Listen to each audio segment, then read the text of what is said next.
The whole world got to know John Paul II, one of the most charismatic popes in the history of the Church. Cardinal Stefan Wyszyński, Primate of Poland and spiritual leader of his friend Cardinal Karol Wojtyła, 19 years his junior, also deserves that recognition. Cardinal Stefan Wyszyński was the leader of the Church of Central and Eastern Europe that created the most effective strategy of resistance by the clergy and the faithful against the pressure of the communists. They not only defended the Church, but also made it the strongest institution in Poland, where the power of the Communist Party could not reach. Catholic Church during the communist period in Poland performed a role similar to what it had done when there was no state of Poland between 1795 and 1918. The Church was the safe deposit box, the repository of national identity. It was the guardian of national culture. It was the guardian of national memory. And it was one of the institutions that kept alive the idea of a true Poland while communism was trying to rewrite the script of Polish history. Cardinal Wyszyński paid an enormous price for his resistance. He spent over 3 years under house arrest.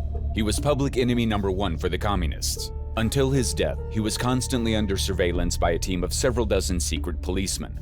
They were following literally his every step, depriving him of any privacy. Provocations and disinformation campaigns were conducted against him, sparing no methods, strength, and resources. Security operations against the Primate of Poland had the very significant codename, Prophet. Cardinal Wyszyński knew he had a stronger position. The Polish Church was stronger than the Catholic Church in Hungary, stronger than the Catholic Church in Ukraine, stronger than the Catholic Church in Czechoslovakia. And he famously said, "We have demonstrated already during the Second World War, under the Soviets, under the Nazis, that we can be martyrs." He said, "We have proven that we can be martyrs. We are courageous.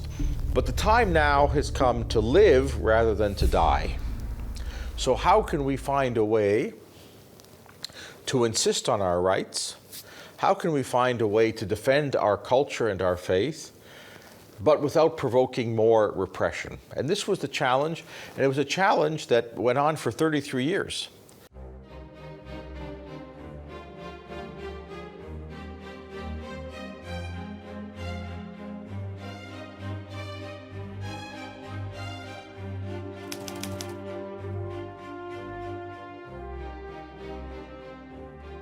The future Primate of Poland was born in 1901 in a small village, Zuzela. His father was Stanisław Wyszyński, organist and chancellor of the local parish, who was very much involved in his life. Stefan grew up in an atmosphere of devout Catholic piety, serving at Mass from childhood and participating in parish life at all levels.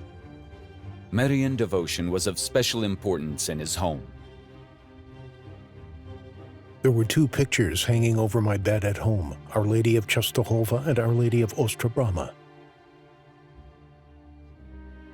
And although at that time I was not inclined to prayer, always suffering on my knees, especially during the evening rosary, which was the custom of our house, yet after waking up, I would gaze for a long time at the Black Lady and the White Lady.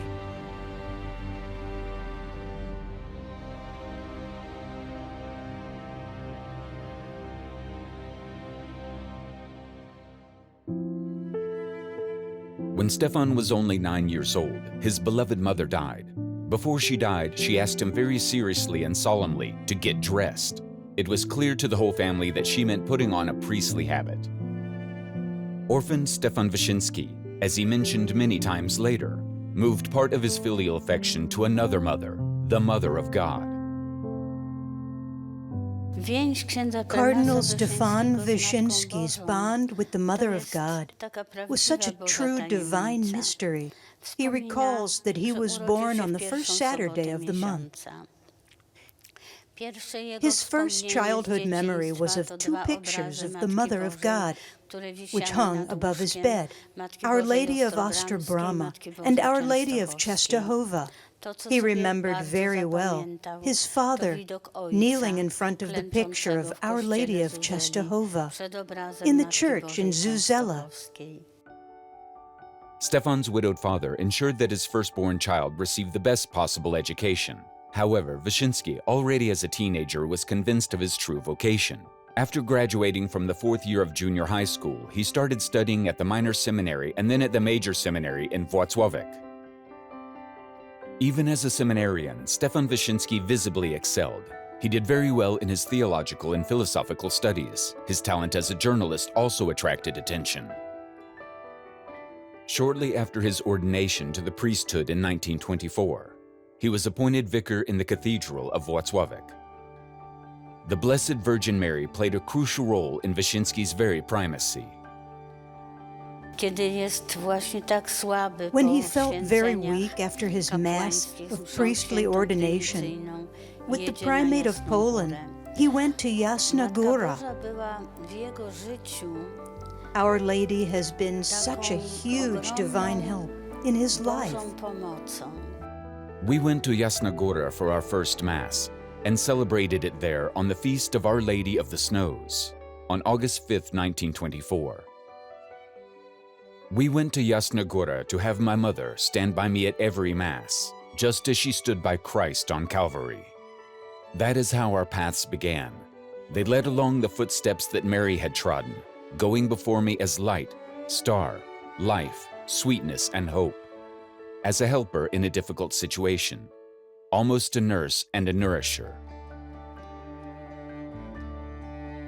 After his ordination, in addition to his ministry as a priest, Wyszyński ran several Catholic periodicals, which were noted for the outstanding level of their content.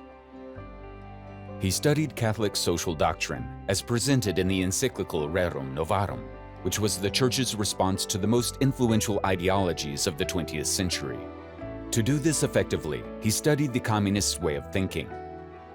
The communist attempt to recreate the human condition, to create what they called Homo Sovieticus, Soviet man, was so contradictory to human nature that it was bound to fail in a country like Poland, where there was a true idea of the human person that was being taught, promoted, and lived by the Catholic Church. Stalin famously said that making Poland communist was like fitting a saddle on a cow. That doesn't work very well. On September 1st, 1939, World War II began with the attack of the Third Reich on Poland. The fate of Poland, defending herself against the Germans, was sealed on September 17th, when she was traitorously attacked by the Soviets. The last soldiers of the Polish army surrendered on October 6, 1939.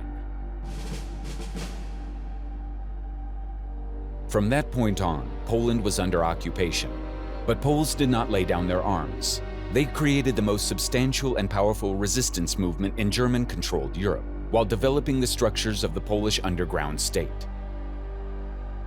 The Germans responded with terror and bloody repression. Underground warfare continued uninterrupted in occupied Polish territory. After the outbreak of World War II, Father Wyszyński hid from the Gestapo for several months. In 1942, he assumed the post of chaplain of the famous Institution for the Blind in Laski, while at the same time serving as chaplain of the Polish Resistance Home Army, the Campinos. The second act of the drama took place during the Warsaw Ghetto Uprising and the liquidation of the so-called Jewish Quarter. This area was razed to the ground.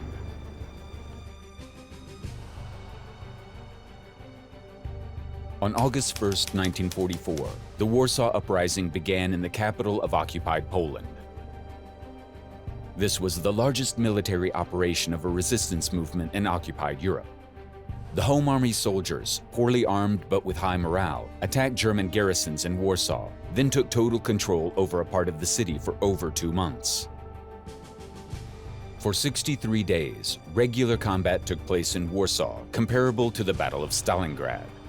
During that struggle, Germans committed unimaginable mass crimes against civilians and insurgents. They killed over 200,000 people in Warsaw, men, women, and children.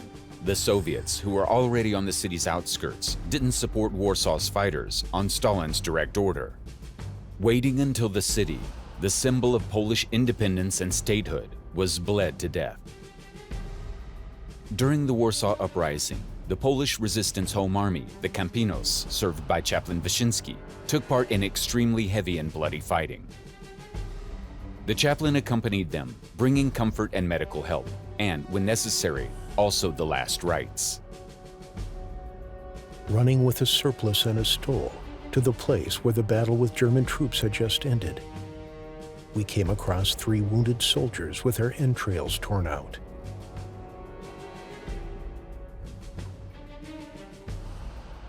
A few years after the war, he personally administered the sacrament of matrimony for the Home Army's liaison officer, whom he had carried in his arms for 4 kilometers to the hospital in Lasky.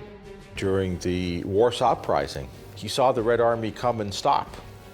So he understood he had to know, how do they think? Now, I think as a Christian, he would try very hard not to hate. Jesus says in the gospel very clearly, love your enemies. During that time, an event occurred that had a significant influence on the future Cardinal's spiritual formation. From the burning capital city, the wind brought a cloud of half-burned pieces of paper. On one of them was a fragment of text with the words, "Thou shalt love."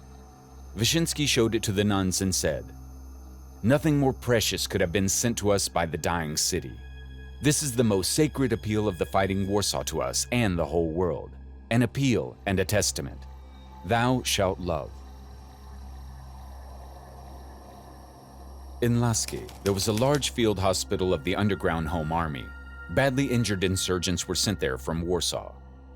There were not enough doctors and nurses, so over time, the chaplain began to assist in surgeries. He made no secret that he almost fainted during the first one. However, the daily reality of the insurgents' hospital was dominantly painful and brutal. Young soldiers died at the hands of doctors and their chaplain.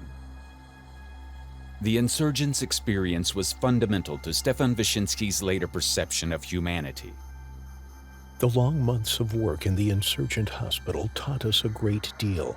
It was more than a university, because it was a deep understanding of your fellow man, something you generally would not learn from books.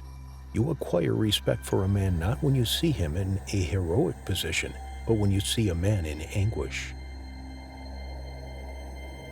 As we walk the streets of the capital today, let us remember that this is the city where more than 300,000 Varsovians died. The best youth washed the pavements of the city with their blood.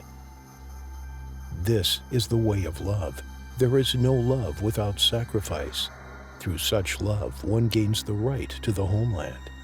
That is why the youth were ready for anything. They were able to fight for freedom, and at the same time to protect themselves from hatred. On the Warsaw pavement of the destroyed city, turned into ashes and ruins, Christ remained. He was overthrown, powerless, lying on his cross, but with his hand pointing to heaven for the destroyed capital city, so that it would not stop believing that it could be reborn. Only one thing is needed: hope. Sursum corda, lift up your hearts.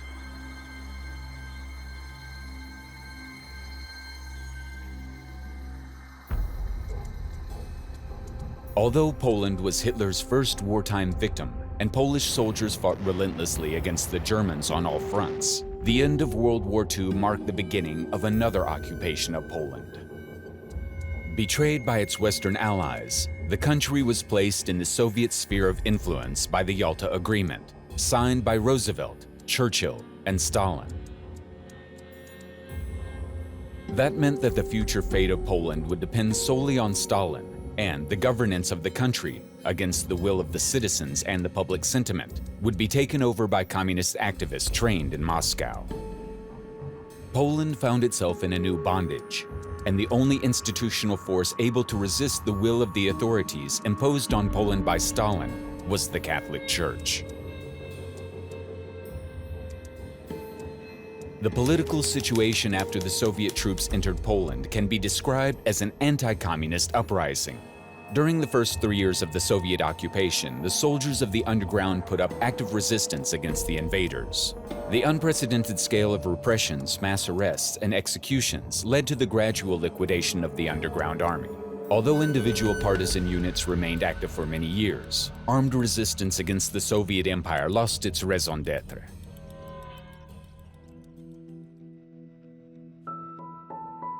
Immediately after the end of the war, Father Stefan Wyszyński continued his ministry where it had begun, in Włocławek. However, his talent and charisma were soon needed elsewhere, and higher up in the church's hierarchy. In 1946, Cardinal August Hlond, the Primate of Poland, ordained him at Jasna Góra as Bishop of Diocese of Lublin. At that moment, the barely 45-year-old Wyszyński became the youngest member of the Polish episcopate. He was afraid to become a bishop. He thought he was unfit, although he was a professor. He preferred to talk to workers. He knew how to do it, and again, he put his faith in the Mother of God. He went to Jasna Góra for his episcopal consecration. He placed an image of Our Lady of Czestochowa in his episcopal crest. In 1948, Pope Pius XII listened to the last will of the Primate of Poland, Cardinal August Hlond, and gave the most important position in the Polish Church's hierarchy to Stefan Wyszyński. From the moment of his appointment, on January 9, 1949, he became the leader of the Polish Church. And he assumed that dignity at the darkest hour in the entire history of Polish Catholicism. The position of the Primate of Poland was almost unique throughout the Catholic world. But it took a certain kind of man to make that role come alive. And Cardinal Wyszyński lived the role of the Primate of Poland in a singularly impressive way, both as a symbol of resistance to communist usurpation of Poland's liberties, and as the man who, by creating the Great Novena, leading up to the Millennium of Polish Christianity in 1966, effectively re-catechized the entire country. He had to decide how to defend the rights of the church and the rights of the people without provoking a crisis. In 1948, the communist dictatorship assumed a totalitarian dimension in Poland and began actions aimed at breaking up the strongest institution in Poland still free from communist influence, the Catholic Church.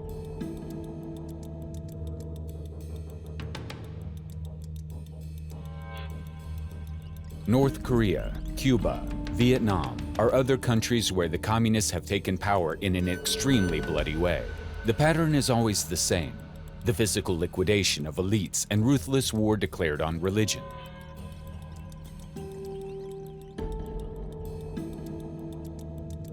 It was no different in Poland. The primate managed the matters of the church in such a prudent way that the communists had to contend with him and his opinion. The communists' goal was to gain complete control over the Church of Poland. According to their plan, it was to be completely subordinated to communist power. The main obstacle to achieving this was Cardinal Stefan Wyszyński. The communists knew that they had to break or destroy him. The first harassment from the communists fell on the new Primate of Poland even before he assumed his position. Wyszyński was repeatedly harassed, stopped, and searched. It looked as if the security officers wanted to make it clear to the Primate to be that from then on, they would follow his every step. Cardinal Wyszyński had to be both faithful and clever. He had to be wise to figure out how he could find the maximum room for the church. And so he had to be courageous, and not just courageous for himself, courageous for all the Polish bishops together, and courageous for the whole nation, because they would follow his lead, which was a strong lead, but he had to be strong as a leader, and he did that. Soon, the communists began an operation to build their own church, fully dependent on the authorities. They recruited about 1,000 so-called patriot priests for this purpose. Some of them were naive and loyal to the state. Others were regular agents of the secret police. The party intended to use them to seize power over the structures of the institutional church. They would, every seminarian entering training for the priesthood had a secret intelligence service agent assigned to him. This guy followed him. He tried to read what the man was writing. They tried to bug, electronically surveil these people. This kept up after these men were ordained. There were obviously all sorts of attempts to compromise clergy, financially, sexually, otherwise. It was a rather relentless and very dirty business. This was not a gentleman's game. It was very nasty stuff, and it required a great deal of self-discipline on the part of church leaders to be able to resist this. However, Primate Stefan Wyszyński tirelessly sought to define the relationship of church and state based on a bilateral agreement. In 1950, an agreement was successfully signed. Under the agreement, the communists provided the church with a minimum of freedom. Of course, they did not intend to abide by the agreement from the beginning.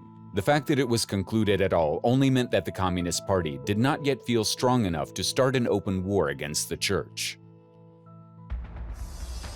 The year 1953 saw the launching of the terror machine against the church. Falsified trials against priests began. In January, Father Josef Lelito was sentenced to death on trumped-up charges of espionage. The sentence was not carried out, but Father Lelito was tortured and brutally interrogated many times. Other priests were sentenced to long prison terms. This was something like an artillery barrage for what was yet to come. Cardinal Wyszyński was a very shrewd, intelligent analyst of situations. But when the pressure became intolerable from the communists in 1953, Wyszyński read that situation accurately and said, okay, we're drawing the line here. We're saying we are simply not going to cooperate in any way with this regime, and he spent 3 years under house arrest. In February 1953, the communists attacked the church with full force. The authorities announced a decree giving them the right to approve all church appointments and actions. Implementing it would mean that control over the church would be taken over by the Communist Party.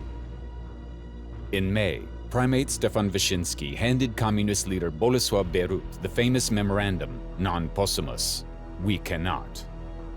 He announced there that any ecclesiastical appointments made by the communist authorities would be completely invalid from the standpoint of canon law. Those possibly willing to take advantage of communist promotion were threatened with outright excommunication. The letter was then publicly read during the Corpus Christi procession in Warsaw. We will follow the voice of our apostolic vocation and priestly conscience, walking with inner peace and awareness that we have not given the slightest reason for persecution, that suffering becomes our lot. Not for anything else, but the cause of Christ and Christ's church. We must not sacrifice the things of God on the altar of the emperor. Non possumus. The communist response came quickly. On September 22, 1953, the Bishop of Kielce, Czesław Kaczmarek, was sentenced during a show trial. Before the sentence, he had been in prison for almost 3 years in the Security Ministry's prison. The indictment contained trumped-up charges of collaboration with the German occupiers, spying for the US and the Vatican, and attempts to overthrow the people's power. Only 3 days after Bishop Kaczmarek was sentenced, on September 25, 1953, Primate Stefan Wyszyński was imprisoned.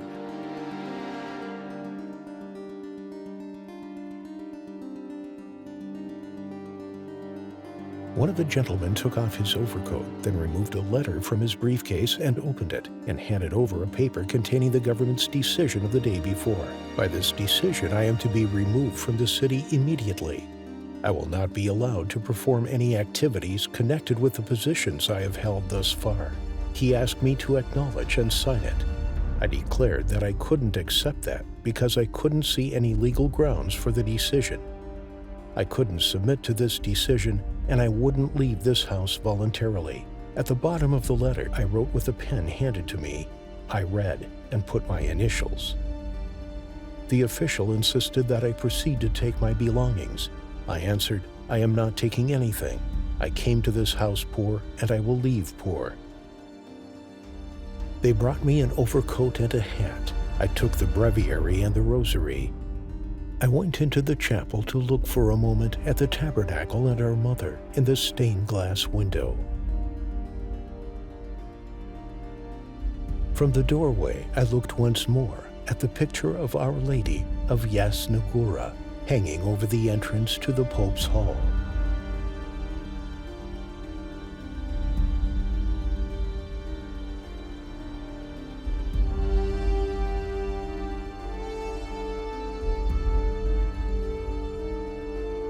The communists did not dare to lock Wyszyński up in prison, but instead decided on internment.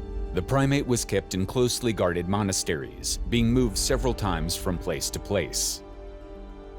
In total, his internment lasted just over 3 years. Under house arrest, not able to exercise, to communicate, and he used that time well, right? He used that time to think about what will I do when I'm released. The interned primate was effectively cut off from the world. He tried to use the time spent in imprisonment as fruitfully as possible. He began to write the Jasna Góra vows of the Polish nation. Imposing on the primate 3 years of forced reflection and isolation did not pay off for the communists. And 3 years is a long time to think about something. And in Poland, Polish Catholics have a great sense of their history, a great sense of anniversaries. That during which he fought through the Great Novena and the celebration of the Millennium of Polish Christianity in 1966. While reading Poto by Sienkiewicz, I realized that it was necessary to think about that significant date. After all, I was imprisoned so close to the place where King Jan Kazimierz and Primate Wyszyński advised how to rescue Poland from the abyss. They both went to the southeast, to Lviv. The Highlanders paved the way for them, as beautifully described by Henryk Sienkiewicz. When we were transported along almost the same route from Prudnik to the southeast, to my fourth place of seclusion in the mountains, we traveled with the thought, there must be an act of renewed vows. And Cardinal Wyszyński said, we have 10 years for the millennium of Poland's baptism. And he said, that's who Poland is. Poland is a Christian country, not a communist country. And 966 proves that. And on the millennium, we will renew it and we will show that this is not a communist country, even if it has a communist government. Stefan Wyszyński won his first great victory over the communists from his prison cell.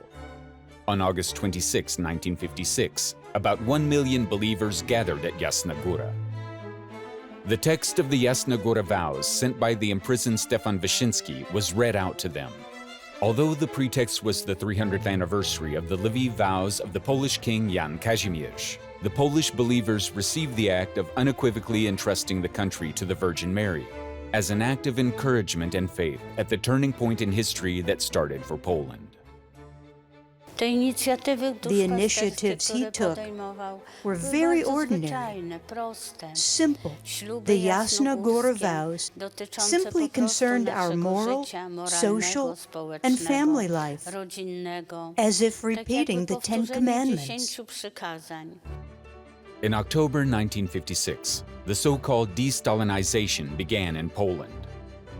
Władysław Gomułka, the new first secretary, took power over the Communist Party and the country. The party needed to improve public sentiment and its image. Political prisoners were released from prisons, and the propaganda machine promised changes for the better. The course towards the church also changed. Primate Stefan Wyszyński was released from internment. At the same time, other priests were released from prison. It did not mean, however, that the authorities suddenly decided to normalize their relations with the church. The entire security apparatus was directed against them. For the secret police, the security service, the church was the crucial target. They spied on priests and bishops in every possible way and conducted provocations and disinformation campaigns. They placed dozens of informers in Cardinal Stefan Wyszyński's entourage, who provided very detailed information about the primate. The reports included descriptions about how his writing utensils were arranged on his desk, what he ate, as well as precise information about his current state of health.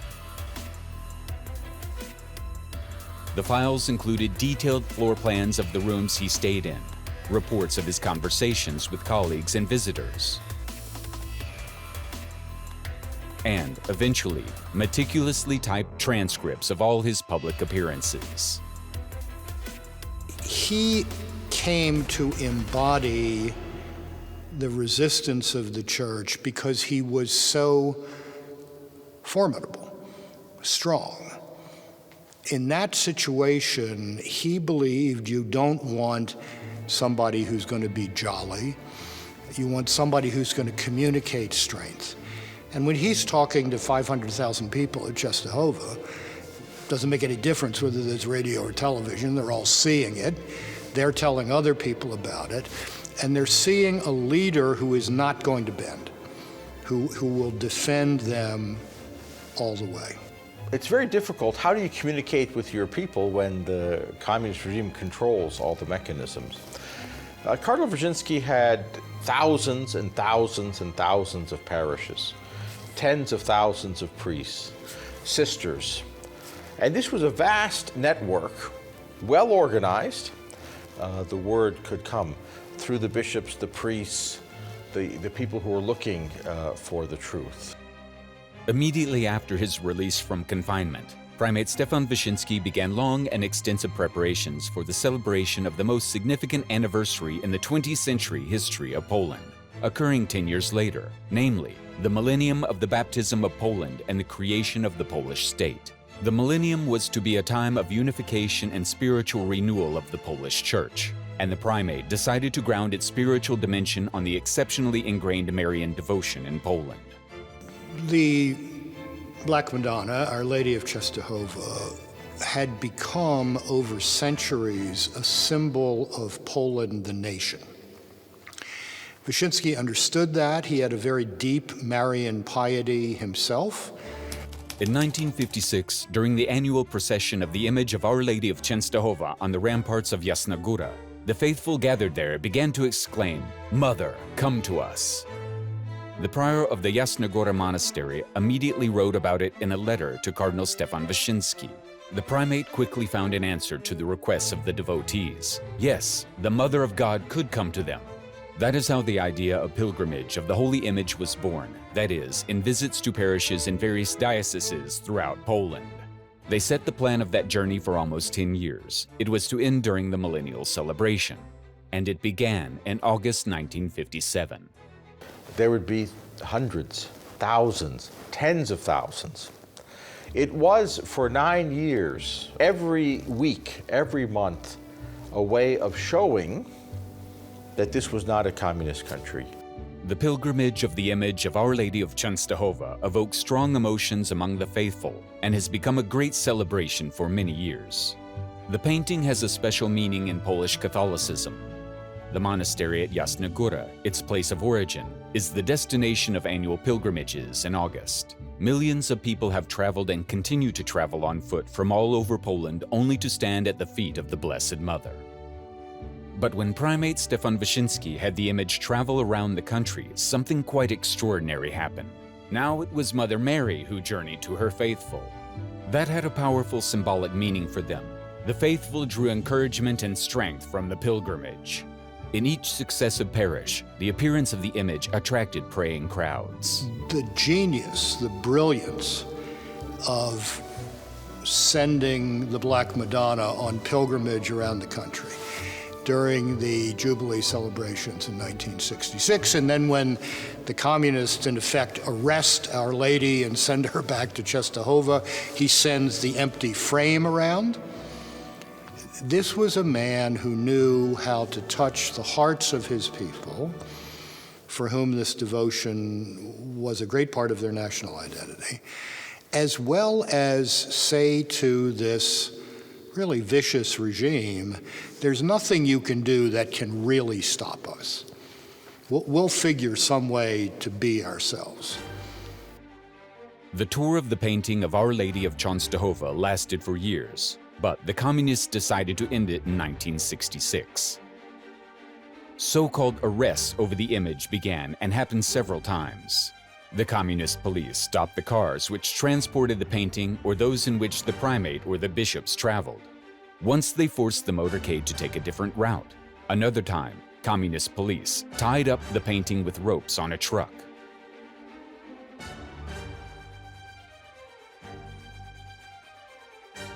Primate Wyszyński described one such case. We were stopped in an empty field in the village of Liksiana, 18 kilometers from Ostruda. There was a field nearby. There was a police car and a motorcycle. All the carts stopped. More and more communist police cars appeared. After an hour of futile talks, the action began. From Paslika's side, columns of motorized police on motorcycles, Mercedes, police cars, and Sirena cars arrived. They formed a battle formation. The road to Ostruda was closed. People were gathering from far away.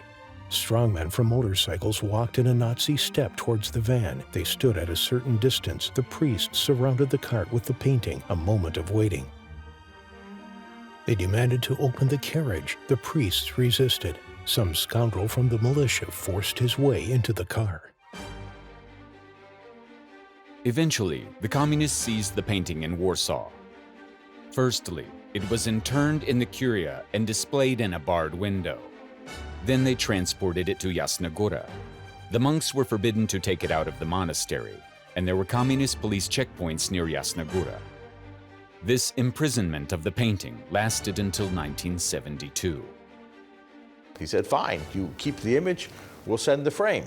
And then when the frame goes from parish to parish, the people not only gather, but then it's evidence how foolish are these communist regimes that they won't allow us even to have the image of Our Lady from Częstochowa.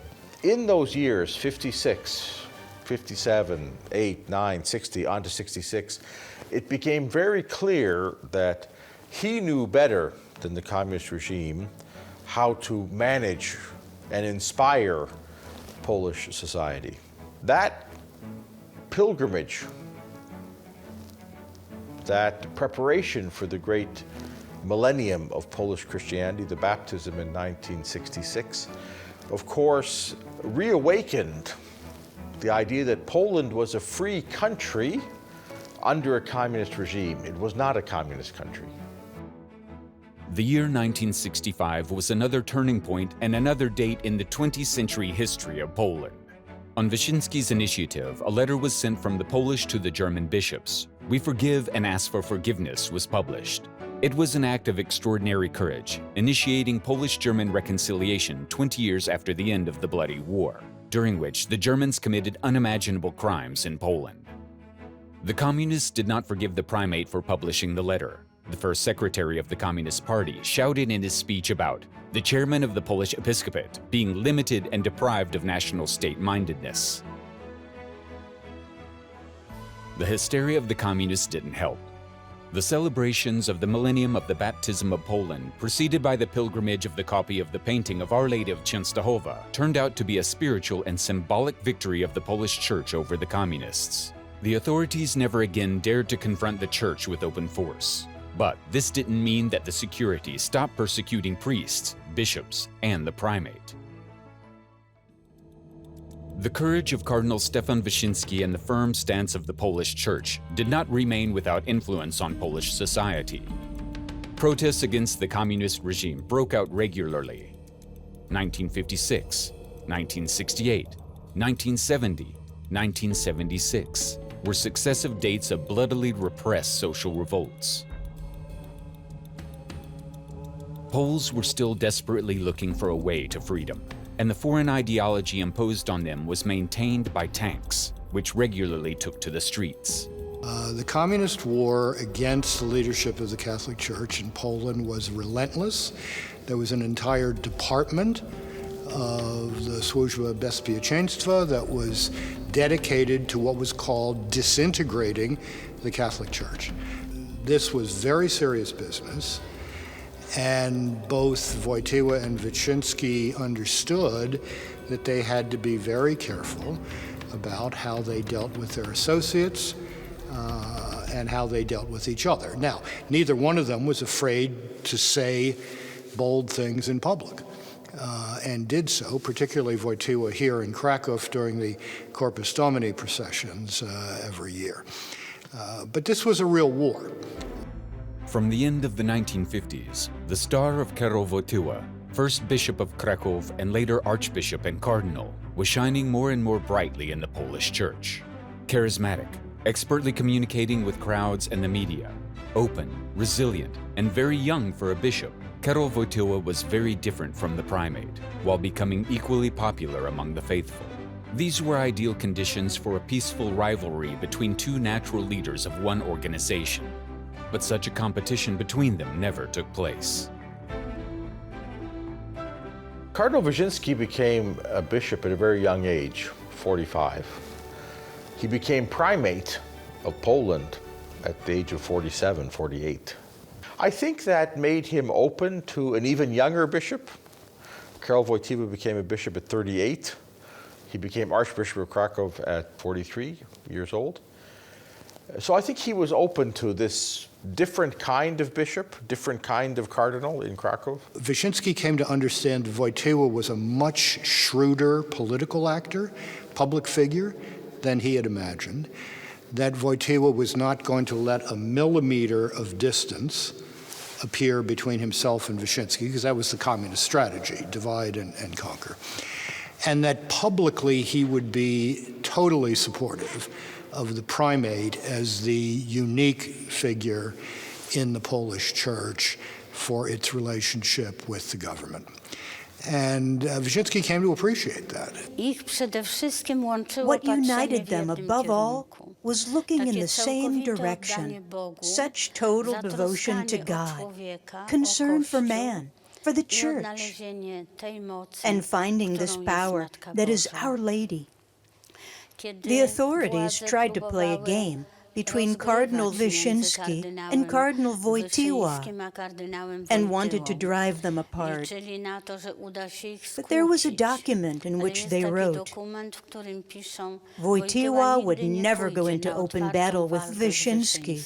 Communists tried to divide them by telling Cardinal Wyszyński he couldn't leave Poland. He was not usually given permission to travel, very rarely. And they'd give permission to Cardinal Wojtyła. He went to Australia, he went to Canada, he went to the United States, he traveled in Europe.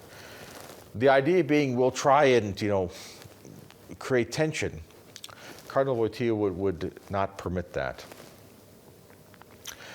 Cardinal Wyszyński appreciated that loyalty of Cardinal Wojtyła. In 1963, an unusual event took place, according to many, a miracle. The primate and Bishop Karol Wojtyła celebrated the coronation ceremony of the local statue of Our Lady in the sanctuary of Ludzimierz. During the ceremony, the royal scepter slipped out of the hands of the Virgin Mary. However, just before hitting the ground in front of everyone, no one but the young Bishop Wojtyła managed to catch it.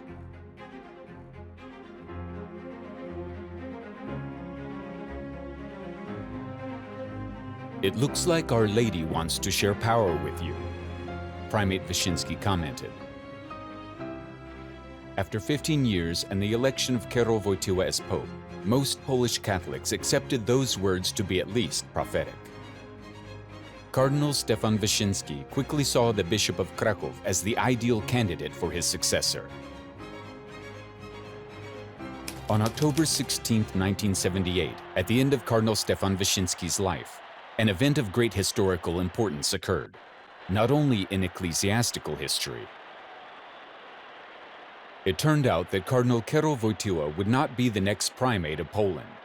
Habemus Papam.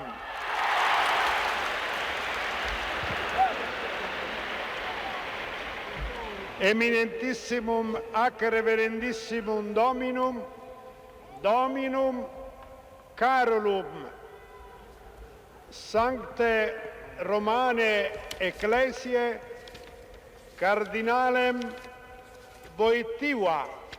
Słowa, które powiedział In the po words he wyborze. spoke after his election, Umiłowany My mój beloved księże primate, prymasie, let me pozwól, only że say powiem po what I prostu, think. co myślę. This Nie byłoby Polish na Pope would stolicy not be Piotrowej on the See tego of Peter papieża if it were Polaka, not for you, gdyby nie było if there had ciebie, not been gdyby your nie było faith, your Twojej hope, wiary, Twojej if there had nadziei, not gdyby nie been było jasnej Jasna góry Góra i tego and this całego okresu whole dziejów period of history związanego z related to Twoim your ministry. posługiwaniem. Noi abbiamo in ogni caso la testimonianza pubblica. We have the public testimony of St. John Paul II, a comment just addressed to the primate. He says that there would be no Polish pope on the throne of Peter if there had been no primate. Un papa polacco se non ci fosse stato il primate. E questa è That is a very una frase significant che è sentence. molto importante. Diciamo, We know that none nessuno of di us noi ha fully una shares the view piena, of the other person. somiglianza di vedute con l'altro, altrimenti non ci Otherwise, sarebbe there would be il no dialogo, dialogue, ci sarebbe only semplicemente overlapping una words. sovrapposizione di parole. Il Dialogue, dialogo a conversation, nasce, il is colloquio born from the nasce fact that appunto there are dal differences fatto between che one person tra and l'uno e another, l'altro ci sono which delle allow for their meeting. diversità che permettono poi di incontrarsi. Però il The fact that fatto che Wojtyła in gestures e nei and words gesti, showed nelle gratitude, parole, respect, Wojtyła abbia even dimostrato reverence, gratitudine, speaks rispetto, volumes as a testimony. venerazione addirittura, questo dice molto anche come testimonianza. Cardinal Karol Wojtyła's election as Pope was a watershed moment for the Polish Church and society. Although no one expected the outcome before the conclave, it immediately gave Poles in the Polish Church a powerful wave of new energy. Cardinal Wojtyła learned from Cardinal Wyszyński. How do you resist when you don't have power? How do you instruct the people when you don't control the education system? How do you bring the people together when the regime wants to keep them apart? And so when he became Pope, when he started organizing pilgrimages, when he started bringing young people from all around the world together at World Youth Day, the world as a whole may have found it surprising. How did he think of this idea? He had learned it from Cardinal Wyszyński in the 1950s and 60s.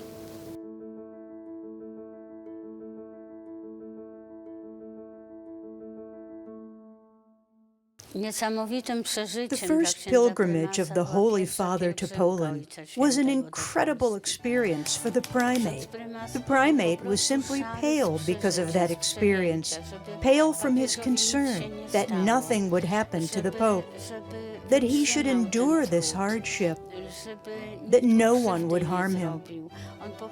He just followed the Holy Father like a mother follows a child who is learning to walk, so that, heaven forbid, he wouldn't break his knee. It was such incredible human love and care.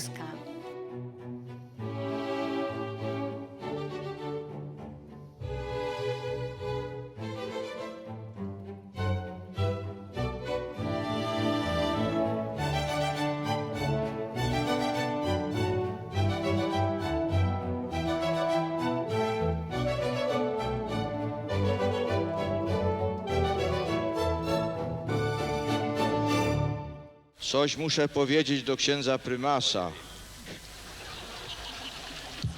Nie ma.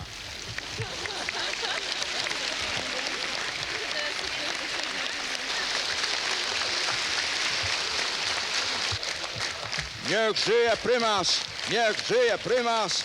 Niech żyje prymas! Niech żyje prymas! Niech żyje prymas! Niech żyje prymas! Niech żyje prymas! Niech żyje prymas! When Stefan Wyszyński began his mission as primate, the Polish Church stood on the precipice, and the communists were preparing to crush them. Now, nearly 30 years later, the Polish Church was more powerful than the Communist Party because she ruled over souls and consciences in Poland. It was the work of Cardinal Stefan Wyszyński. I think he was, shall we say, a priest of that particular historical moment. When I was young, we didn't know the names of other clergy or bishops in Poland. We knew the name of the primate. I was a young seminarian, but we didn't know about Wojtyła, an important figure.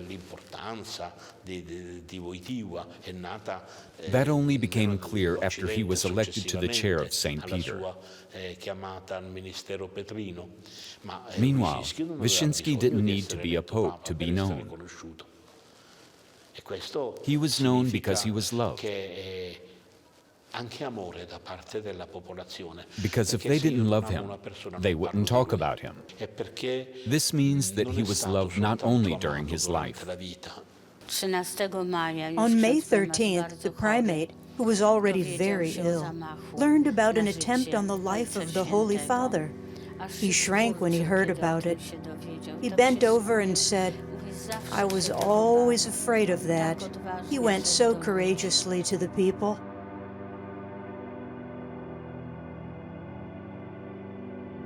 3 days before the primate's death, a phone call from Gemelli Clinic, the Holy Father called.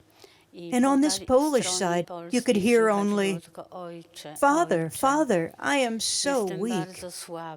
We are united by suffering. Bless me. I kiss your feet."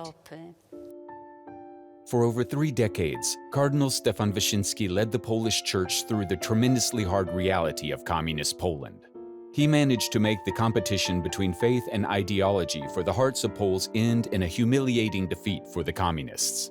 When Cardinal Stefan Wyszyński's successor took over as primate, no one in Poland believed in communist ideology. Only opportunists remained in the party and power structures.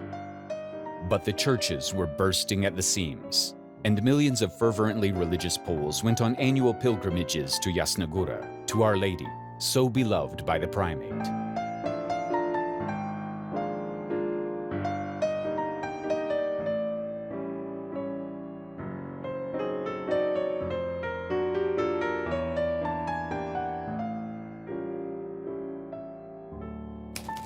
Cardinal Stefan Wyszyński died less than 3 years after the election of the Polish Pope in May 1981.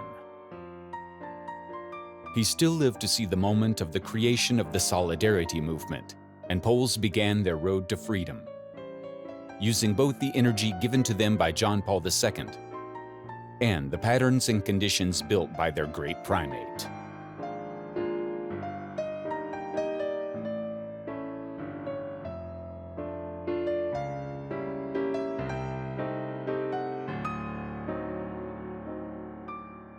In 1980, Solidarity was founded, an independent trade union that at its peak had over 10 million members.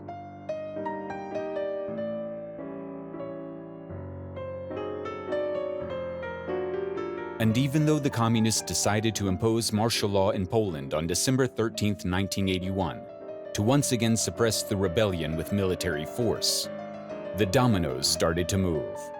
8 years later, the countries of Eastern Europe threw off the yoke of communism. There would not have been the fall of the Berlin Wall without solidarity. There would not have been solidarity without John Paul II. There would not have been John Paul II without Cardinal Stefan Wyszyński.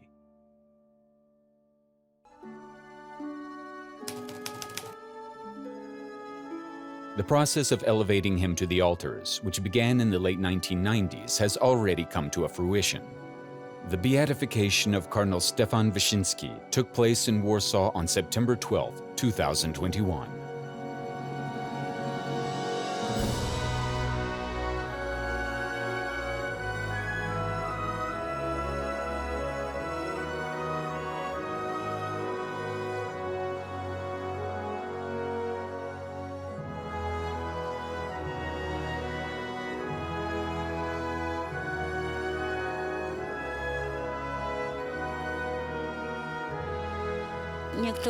Some people say, "I wish there were such a man now." Well, About Primate Wyszyński, the Holy Father said, God gives such a primate once in 1,000 years.